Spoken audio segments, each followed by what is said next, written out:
più tra i farfalloni amoroso, notte e giorno di torno girare. Το Edmodo είναι ένα visual learning δίκτυο. Είναι δωρεάν και μας επιτρέπει να δημιουργήσουμε ένα feedback περιβάλλον για τους μαθητές, στο οποίο μπορούμε να ανεβάσουμε βίντεο, εικόνες, links, quizzes, να αναθέσουμε εργασίες στους μαθητές, να ξεκινήσουμε online συζητήσεις και όλα τα παραπάνω φυσικά δωρεάν.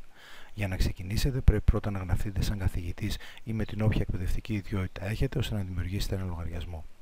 Κατόπιν πρέπει να δημιουργήσετε τις τάξεις ή τμήματα. Κάθε τάξη ή τμήμα έχει το δικό της κωδικό.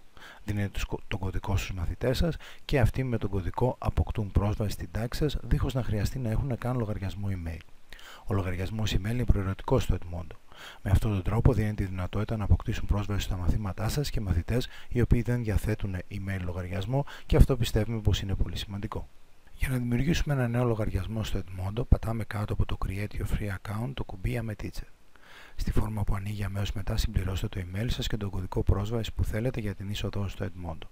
Κατόπιν πατήστε Sign Up for Free.